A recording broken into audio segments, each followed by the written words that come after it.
Good morning to you on-demand listeners. Today's Saturday, and we will talk some Saturday fantasy baseball. This is Andrea. I'm sitting here with Leonard. We talk baseball all day long, so today it's my turn to get on the radio and talk with you about fantasy baseball and the moves that are being made and the moves that are not being made. And we like to start a little bit early, so we like to see the chat room get filled up, which looks pretty light today, but we also like to make sure that the sound is coming through the chat room before we get started. And wow, we're already started. Lenny was trying to get me to start at 8:53. So good morning to everybody. Sound is good. So let's get started. Let's say hi to all our friends so far in the chat room. I'm sure some other ones will pour in here, hopefully. Chris and Debbie Gallo, getting ready to go play some golf today. Danny and Penny Fuller, we like to see you in the morning. I know it's bright and early over there in Dodgers, in pesky Dodger land, right? Eddie and Teresa Heckman, we love it. James K, great to see you. Yesterday was Eddie's birthday. Okay. Lenny wants me to make sure to say happy birthday to Eddie, who turned 72 yesterday. I only knew that because he told me, but he didn't want me to tell Lenny on air yesterday, and of course Lenny forgot. He didn't have a great day yesterday on the show. But guess what? Bad days, they happen, and we just pick it up and we march on forward. So Lenny's doing fine. We do appreciate all of the kind words that people sent. We have a great chat room full of people that we very much consider our friends. So thank you for reaching out. Lenny's doing fine. Just every day isn't a good day. So actually yesterday was a pretty good day, other than the podcast. But like I said, you pick up, you have a bad time, you just pick it up and move it on. So, Lenny's doing good. Just every day isn't perfect. We do appreciate all the well wishes that we heard from our friends and our baseball family. I see King Turd made it in. Tommy Johnson, Rotorius, Mitchell Hartson. Great to see you. Now let's get started. We're talking some baseball this morning. What else do we talk about, right? All right, I did text Stardog because he is our resident chat room Kansas City Royals insider, but I didn't really give him a lot of time to make it, so let's get going. The Kansas City Royals had the 8th lowest payroll in baseball last season. It was $92 million. The Royals and the Tigers have easily been the most aggressive teams in the American League Central this winter. The Kansas City Royals really are, they've added 6 players now. They continue to improve their team with under-the-radar signings. That includes a $13 million 2-year contract for Hunter Renfroe. Now, Renfroe's deal with the Royals will be $13 million over 2 years with an opt-out after 2024. He gets paid only $5.5 million in 2024 and $7.5 million in 2025, plus $500,000 in performance bonuses each year. But the Royals didn't just get Hunter Renfroe. They've also added Seth Lugo, Michael Wacha, Hunter Renfroe, Will Smith, Chris Stratton, and Kyle Wright. I got a text from Malpal yesterday. Boy, dude, are the Padres blowing it or what? The Padres declined Michael Wacha's option, and then he went to the Royals and they paid him the same amount that the Padres declined, and Malpal says clearly they underestimated the value, the market value, which is kind of strange. To give them a little credit, I don't know how much the Ohtani signing affected how much teams are willing to pay for other players, but I have to assume that there is some sense of that it did affect and may have affected Michael Wacha, Seth Lugo, blah, blah, blah. Those are just the 2 that I can think of off the top of my head. But Michael Wacha, 2-year, $32 million contract. The second season is a player option, however, so Waka will have the opportunity to opt back into free agency next winter. The contract pays an even $16 million each of the next 2 seasons. Also, Seth Lugo, 3 years, $45 million. It contains an opt-out after the second season. Now, you know, Waka and Lugo were teammates last year with the Padres. They're joining the Royals rotation that includes Cole Reagans, Brady Singer, and Jordan Lyles. Went in depth into this a little bit because it is interesting to see the Kansas City Royals making these moves, but I found out why, thanks to The Athletic. I think this was written by Ken Rosenthal. But he talks about the 6 free agents signing for a combined $105 million. As we know, nobody really expected this. Kansas City Royals are not a high-revenue team. They also lost 106 games last year. Nice to see you, Leonard Donaldson. Boston Paul, great to see you. Laura, wonderful to see you. And you say hello to Mary for me. Meryl's here now. So we have the full Hartson twin set. Daniel is here. Leonard? Yes. You're interrupting me? Sorry. What, you learned it from me? Yeah. George Hubschman. We missed George. I saw King Hap earlier. I hope he comes back so I could tease him. Anyway, Mal Pal, great to see you. Good morning to Tina. What about George being here? We sure miss you, George.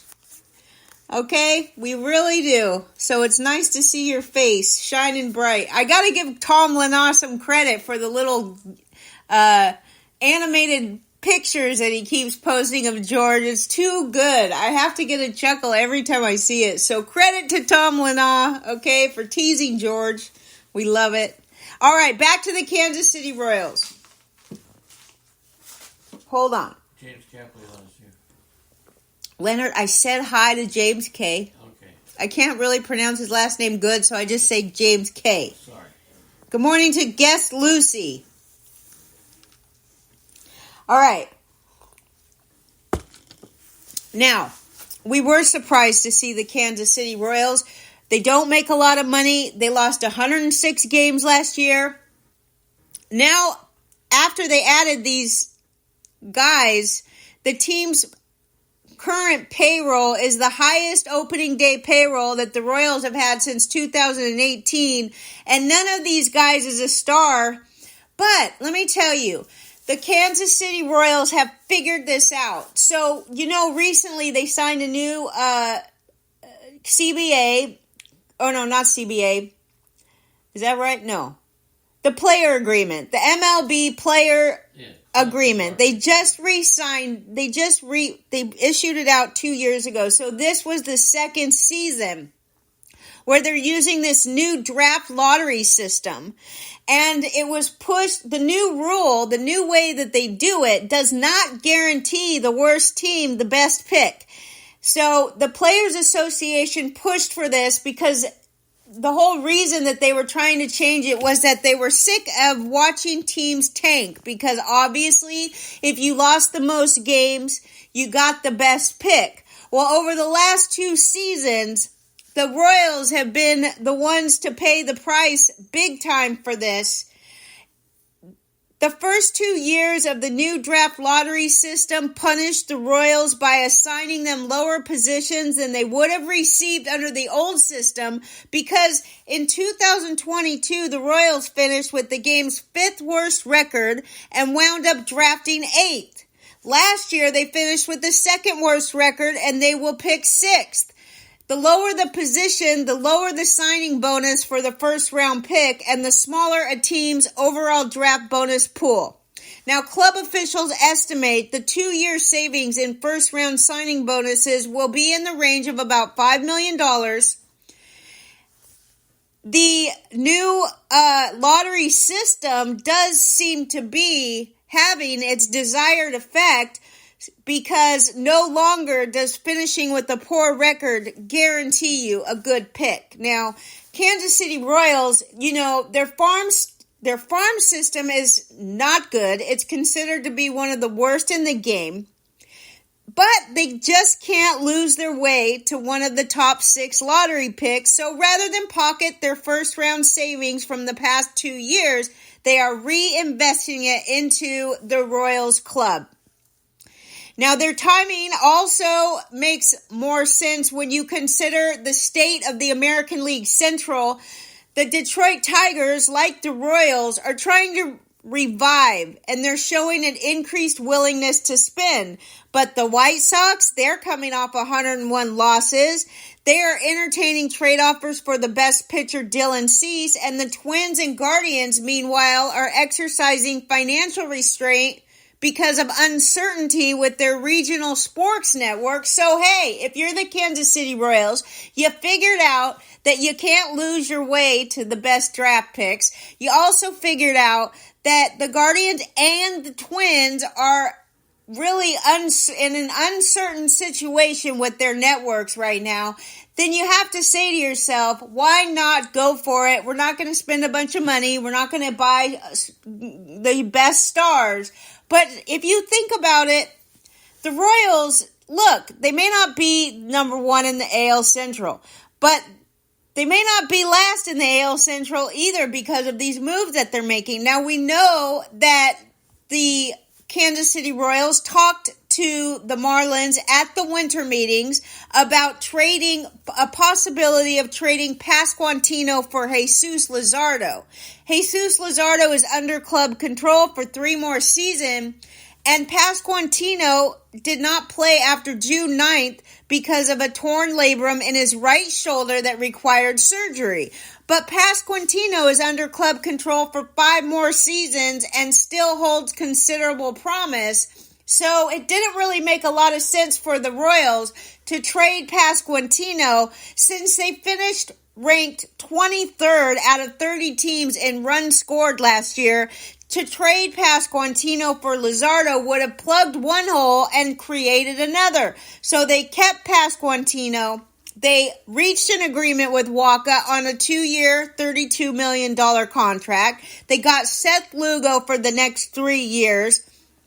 Now, last year, the Royals ranked next to last in majors in ERA, ahead of only the Colorado Rockies, but it does bring to mind, I know this was under the radar too, because Cole Reagans on his own is not, a highly sought after fantasy asset. But if you do recall, the Kansas City Royals traded Aroldis Chapman to Texas for Cole Reagans. And if you add with the Waka, the Lugo, Cole Reagans, it should reduce the pressure on guys like Brady Singer and Daniel Lynch. So also, now I'm not saying this is a number 1 rotation, and I'm not saying anything like that. What I am saying is the Kansas City Royals are determined not to be at the top of the heap of the dustbin.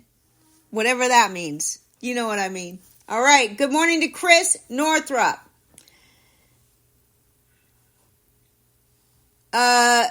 That's pretty good, Jeff Costanza. Now, I'm afraid of these pesky Dodgers, and I give all the credit in the world. Hold on. We'll talk about the pesky Dodgers in a minute. Let me finish with the Royals. I don't want to get sidetracked here with the chat room, so I'll check up on you in a minute.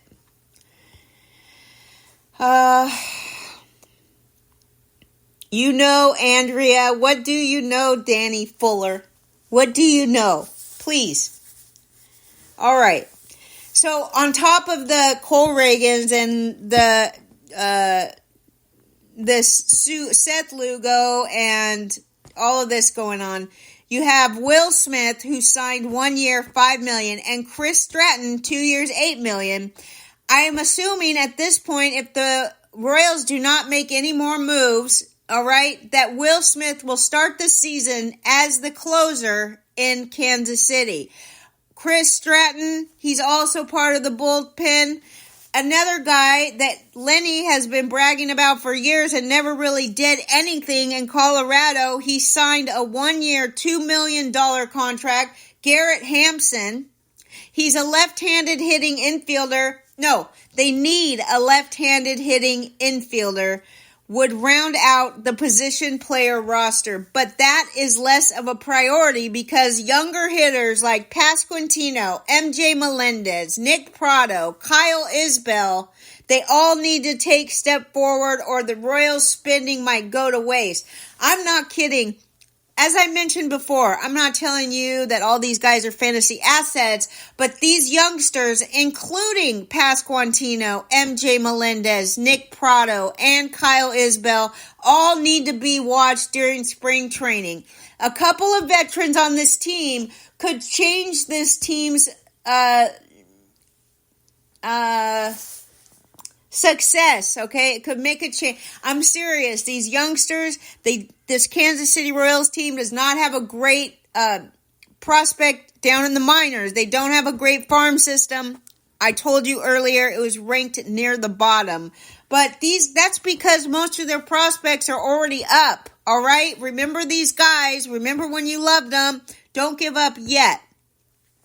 Now, the lineup beyond the number 2 hitter, Bobby Witt Jr., will be deeper now with Renfroe, Pasquantino, and Salvador Perez, who was the subject of trade discussions at the deadline. But these 3 guys will hit near the top of the order. And yes, the Royals may not mash, but they have players who can run. Bobby Witt, Kyle Isbell, Michael Garcia, Michael Massey, Drew Waters, and their defense last year ranked 4th in the majors and outs above average, so they are putting forth the effort here.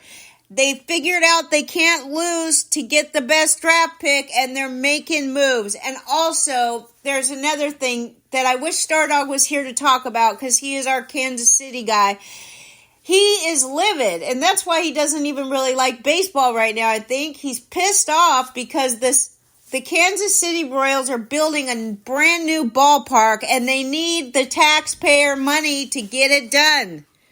So maybe, just maybe, that has something to do with why they're making moves. They're showing their fans that they're interested in getting better, so help me pay for my new ballpark. Thank you very much. All right, what do we got? We just got a bunch of memes in the chat room. Yeah. Guess Boston Paul. Can't really read what you write. You got to watch your spelling. I can't really read it. All right, more stuff here. Guess Boston Paul says Melendez will prevail. He's a good hitter. He should be good. Yeah. Paul Orndorff. LOL. All right. Okay. Former wrestler. What? Paul Orndorff is a wrestler. A wrestler, okay. Anyway, the Los Angeles Dodgers. What was I going to say about those pesky-ass Dodgers? I don't know. But it'll come to me as I'm reading my notes. Now, let me think for a second what I was going to say about them. But right now, what I can tell you is that the Dodgers have averaged 103 regular season wins per year over the last 6 unabbreviated MLB seasons. And I'd like to just add my own little tidbit to that. All those 6 unabbreviated seasons, they didn't win. The only time the Dodgers won was in the one and only COVID-shortened season. They won the World Series that year, okay, but the fact that they win 103 regular season wins per year on average and don't win the World Series has nothing to do with Shohei Ohtani. It has nothing to do with one player on this team. They're all needing to work together. So, yeah, you added Shohei Ohtani. Good for you. Now you got Tyler Glasnow. We're going to talk about Tyler Glasnow a lot coming up here. And I'm real thankful to see Malpal in the chat room because I'm about to have a debate with you on Blake Snell versus Tyler Glasnow. That's right. Free agent spending so far this offseason divided by 2023 payroll led Dodgers 299%. It doesn't really add up, though. I mean, I saw this tidbit. I thought, okay, it's interesting. Kansas City 109%, Cincinnati 90%. But to be honest, none of these stats really explain what the Dodgers did with Ohtani, which, oh, by the way, I think was the smartest thing any team could have done. And also, not just for the team, but super smart for Ohtani. People act like he's just giving away this money. Oh, he's only going to get paid $2 million a year. Yeah, $2 million a year plus $40 million a year in brands promotion. All right. Now, the Dodgers, the smartest team in baseball, clearly, without,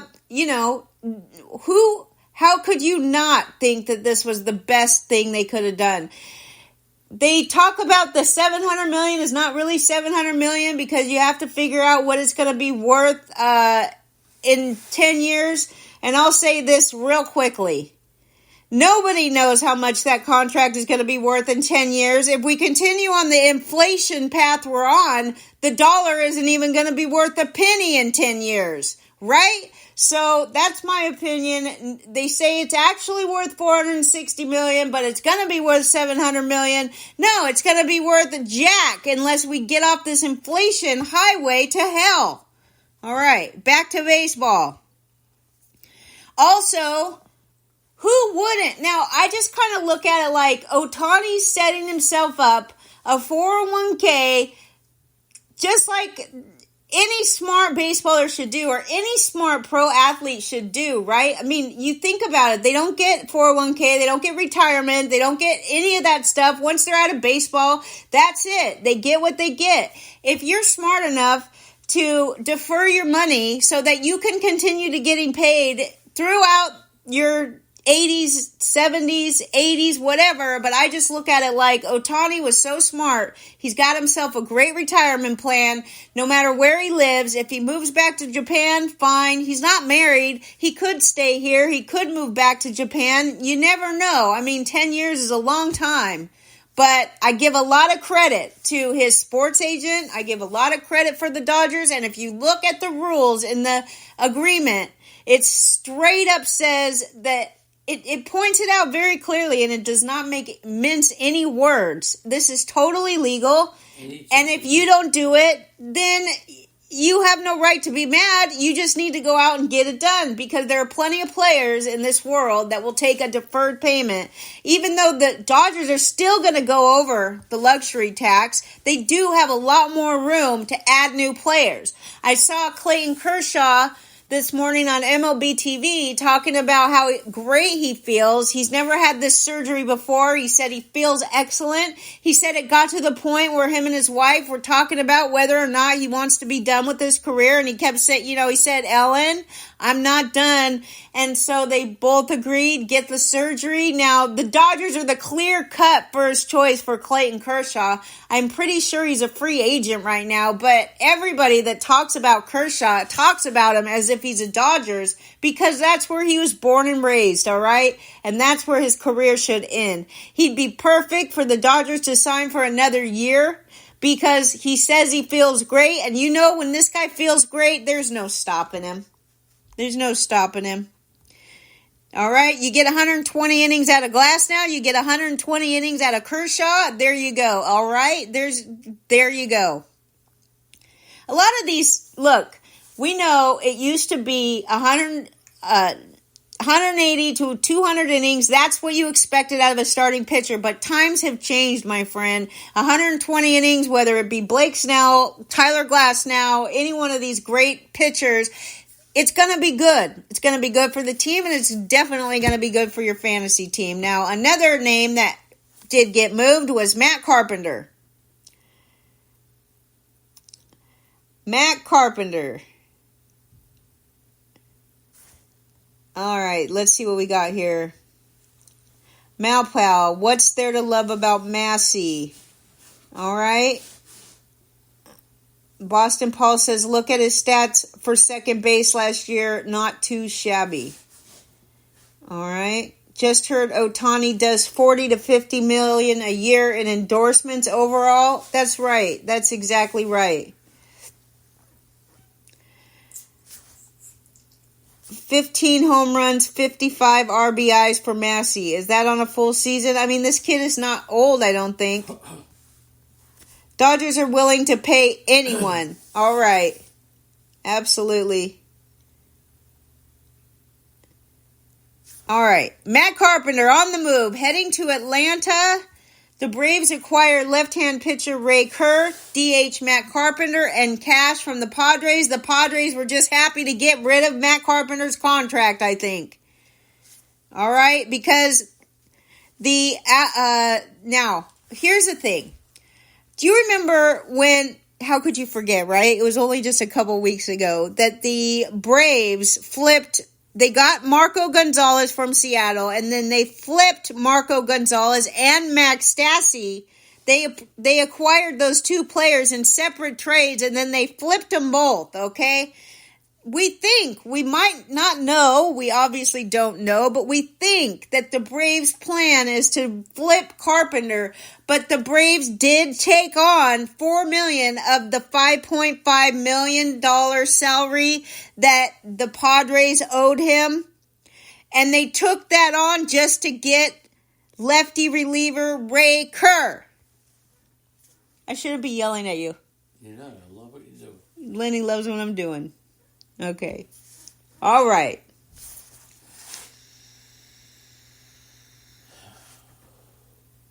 All right, Eddie, you got your kid to pay for your meal. Wonderful. Okay. Texas Rangers right-handed pitcher Max Scherzer will be sidelined until mid-season after undergoing surgery for a herniated disc. Now, I'm sure all of you know that. It's not any news. But the manager, Chris Young, told reporters that the team and Scherzer tried multiple conservative treatments and pain management before they resorted to the surgery. Here's a quote from Max Scherzer. After returning to my off-season home in Florida, my discomfort in my back continued to get worse. During this time, I received a diagnosis of a herniated disc. After several conservative treatments and consulting with multiple specialists, I made the decision to have the recommended surgery. Getting this procedure done now will give me the best chance to pitch as much as possible for the Rangers next season. I look forward to putting in the rehab work and getting back on the mound next summer. All right, I give him credit. He did what he had to do in order to play the most baseball next year. We'll see how it works. There was a poll up on Twitter, and it's still going on if you guys are interested. Eric Cross put up a poll. He wants to know if Tyler Glasnow is either a top 10, top 15, top 20, or not top 20 pitcher in 2024. I voted top 20. It's tied right now. There's almost 2,000 votes so far, but it was tied when I got this nugget, which was a couple hours ago. So we'll talk about that in a second. We do know that the Yankees and the Mets are locked. Well, not just the Yankees and the Mets. The Yankees, the Mets, the Dodgers, and maybe the Blue Jays. They're all locked in a tight race for Yamamoto. But now that Ohtani is done and the big trade in Glasnow has occurred, then we wonder what's going to happen. Yamamoto is definitely going to go to a team soon. But with Glasnow, I do think he's going to be a top 20 pitcher next year. And obviously, the Dodgers, dude, once again, getting the deal of the century in Tyler Glasnow. In my opinion, there's a couple comments on this poll, and I'd like you guys to give me yours in the... Now, King Turd brings up a great point that we are absolutely going to address here, okay? We're going to address this. Lucas Beery is one of the comments. He says Tyler Glasnow is a top DFS arm for him, but not a season-long target, and I guess that flows right in with what King Turd says. Top 20, no way he gets 150 innings. But as I mentioned earlier, how much are we putting into the 150 innings anymore when, not very many pitchers are getting 150 innings? And would you rather have 120 Kershaw Glasnow innings, or would you rather have 100 or 200 Carlos Rodon innings? So I don't know, but it not only did the Dodgers take him off the Rays' hands, but they now sign him to a $110 million extension. They're so smart this year. I give them a lot of credit, these Dodger peskies. Okay? The extension will be added on to the $25 million that Glasnow is set to earn next year, meaning that he's poised to make a total of $135 million over the next 5 seasons, which is a deal if you consider the fact that Yamamoto is about to rake in over $200 million, and he's not even proven pitcher on the soil of the United States of America, okay? Now, Glasnow also has a $30 million club option for 2029, which, if declined, converts to $20 million player option. So it's a big gamble for a pitcher who's never made more than 21 starts or thrown more than 120 innings, but the Dodgers were willing to pay a premium for Glasnow's undeniable upside. Now, I get it. I understand. Tyler Glasnow made 21 starts last year. He pitched 120 innings. Obviously, you're not going to expect more than 150 innings from this guy.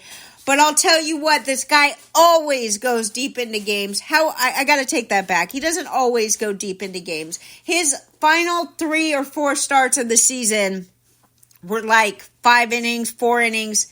But if you look at the rest of his starts all season, he only made 21 starts, 120 innings. The guy goes 6-7 innings every time. 10 of his final 13 games started, he went at least 6 innings. Righties cannot hit this guy, okay? Now, I'd love to hear from the chat room. I didn't really have the energy or the time to look this up, but I'm not really sure where the Rays ballpark and the Dodgers ballpark fall on the scale of hitters or pitchers ballparks. Like, obviously, they're not extreme one way or the other, or I would know about them by now, but I'm wondering. Now, I'll tell you what, Glasnow, dude, he throws to righties. They can't hit him worth junk.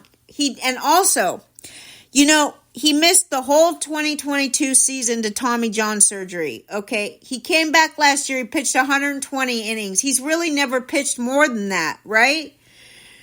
But the work that you have to do to come back from Tommy John surgery, it makes you the strongest and the best that you've ever been. It's the comeback from Tommy John is very tough. Now, I bring up Blake Snell because everybody loves Blake Snell, right? I mean, he is he's the Cy Young Award winner for last year. And that's fine, but hold on, I'm getting ahead of myself. Let's finish up what we have to say about Tyler Glasnow, who strikes out a shit ton of batters. Okay, cover your ears, but a crap ton of batters. He's got a 96.4 mile an hour fastball. Now, look, you're going to look at Tyler Glasnow's ERA and you're going to be like, oh, you're comparing him to Snell. Look at Glasnow's ERA, 3.53. Look at Snell's ERA, okay, way better. Yes, I get that. But look at the fielding independent percentage and you'll see that Tyler Glasnow had a 2.91 FIP. The year before that, a 2.96 FIP. The year before that, a 2.76 FIP. 2.25 FIP. This guy is a monster, dude, when he's healthy. And I will admit, he's not reliable, dude, to be healthy all the time. But what he showed me last year, you see, I had a problem with Glasnow because as soon as they started clamping down on the sticky substances, Tyler Glasnow got hurt, and he was the first one to come out at a press conference and admit that he was holding the ball so tight that he hurt his elbow, and that's what made him end up in Tommy John surgery. And so you got Tyler Glasnow, and one of the best spin rates in the league, swinging strike rate, one of the best in the league, okay? Fastball, 96.4 miles an hour. Now, you look, this is just what I came up with this morning about Blake Snell. I know Malpow's a huge fan of Blake Snell, but let me just finish with one more thing about Glasnow and his amazing ground ball rate last year. Now, is it going to stay at 51.2%? That I doubt, okay? I highly doubt that. But you add his ground ball rate to his strikeout rate, he might be the highest of the formula in all of baseball with his 84. Okay, formula. We do a formula here. It's called add the ground ball rate plus the strikeout rate, and that's what you get. And if it's 70 or above, you have a potential breakout if you're looking at a youngster. Now, I'm going to admit to you now that Tyler Glasnow has not always had a ground ball rate of 51.2%. But you think about the situation here. Tyler Glasnow coming back from Tommy John surgery, has a brand new elbow, comes out there, pitches 120 innings, excellent baseball. His FIP is much better than his ERA, just like we saw in Spencer Strider. The opposite is true of Blake Snell. You talk about how Glasnow cannot be expected to throw 150 innings. That's true. I'll give you that for sure. And I'm the best. I am absolutely one of the first ones to say, how sturdy is this guy? When we're talking about guys like Snell, yes, he made 32 starts last year. He pitched 180 innings. The last time Blake Snell pitched 180 innings was in 2018, and the very next season he came back with 107 innings pitched, all right? The last 2 seasons before last year, he pitched 128 innings, which means he added a whole chunk of innings to his arm. Now, whether or not that matters, I don't know. It's definitely going to matter where Blake Snell ends up. But the fact that he got the Cy Young Award and the fact that people are slobbering all over this guy, sorry, Malpal, no offense. Look, Malpal has made some great arguments about Blake Snell and actually we've had conversations about Blake Snell over and over, and I will say that Malpal brings up some excellent points about the quality of pitcher that Blake Snell is. It will be interesting to see where he goes, but that Cy Young award-winning did not help fantasy managers get a good deal on this guy. He is the most dangerous first-round pick you could ever undertake, especially, and I know Malpal would agree with me on this one. Do not draft a pitcher before the 3rd or 4th round. Do not put all your eggs into one pitcher basket. I get that these experts are going out there, they're drafting freaking everybody, all these top guys, but you have to find guys like Logan Webb, and we're going to work on this all off season. We're going to find guys like Logan Webb last year. We're going to find guys that are about to break out, and we're going to share them with you. Now, they may not have all of the excitement that these other guys have, but let me tell you, Tyler Glasnow, in my opinion, is just as much of a fantasy ad as your boy Blake Snell. That's my opinion. It will be very unique, probably, and it will not go along with the crowd, which I'm very proud of, by the way. Okay. Another name who will likely be dealt is Dylan Cease. Although we have to admit, those conversations have stalled right now because the White Sox are just waiting for the Yamamoto sweepstakes to come to an end, and I don't blame them. Let me have a drink of coffee and check on the chat room. You are great. Absolutely. Lenny says I'm great. Absolutely great. Blake Snell's dialect makes him sound like a moron, fair or not. All right, we love it, okay? We love it. Malpal defends Blake Snell, but he likes to point out he does not love Blake Snell. That's true. Okay, glad to get that straight because I do kind of make it sound like he's your favorite pitcher. I don't want to make it sound like he's your favorite pitcher, but this is what fantasy is so much fun for us. We talk about these pitchers. We talk about the possibility, what they can do. We look at all their underlying stats. We come up with what we think is best, and then we share it with you. That's what it's all about. The more opinions, the better, especially if they're reasonable, if they're based on logic. We just got the 2024 baseball forecaster, and you know my nose is going to be into that. And I don't take everything they say, but they have some great points that they put out in those books, and we love to read them, right? So thanks to Ron Chandler. We also got Ron Chandler's new book that he sent us. All right, the Yankees are considering, now basically every team that isn't going to get Yamamoto has the backup plan in lefty Shota Imanaga, right? If they don't land Yamamoto. The Red Sox, the Dodgers, the Cubs, they're all looking at Imanaga.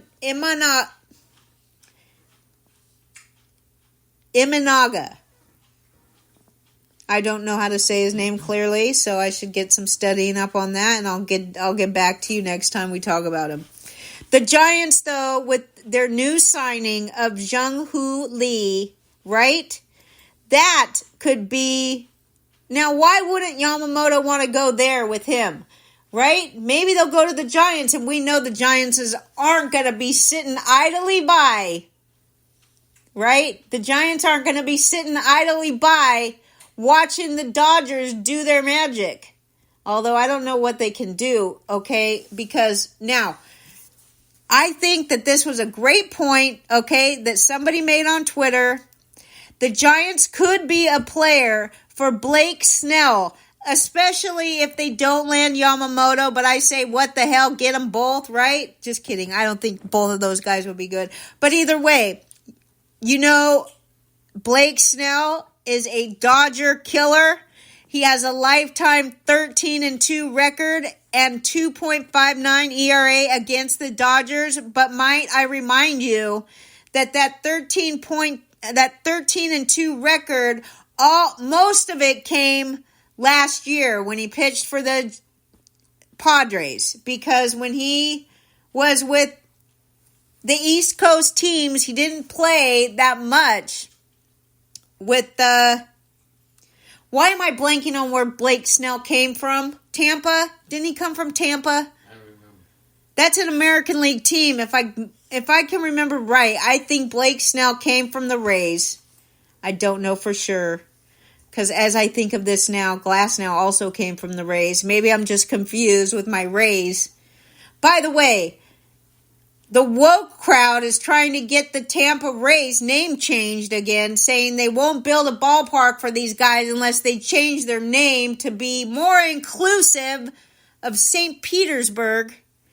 And the Rays flat out said, hell no, we're not changing our name, so if you don't want to build us a ballpark, then you know where you can shove it, right? Yasiel Puig.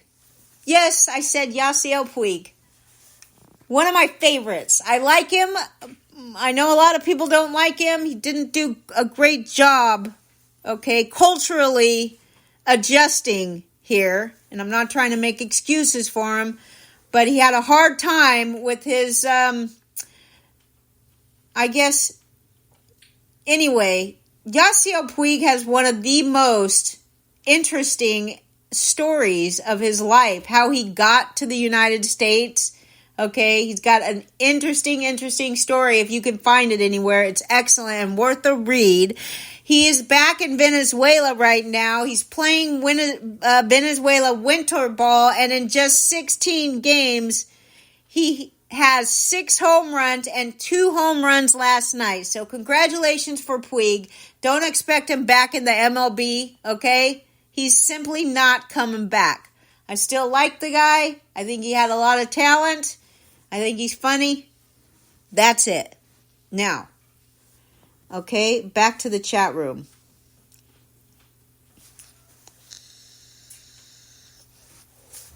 Belated Happy Hanukkah to Leonard Donaldson and Merry Christmas to the rest of you. You know, we celebrate Hanukkah and Christmas here. And it's great. It's good. We love it. Santa comes and brings us gifts. Also, we get gifts for each day of Hanukkah, but we haven't done that in a while. We don't even really want anything. But anyway, Merry Christmas is next on the list. Tina likes Blake Snell, so that's why Malpal defends him. Well, if Tina likes Blake Snell, then I'm all in. Because she's a smart lady. No doubt about it, okay? All right? And Turd says his only beef on Snell is pitching beyond 5 innings.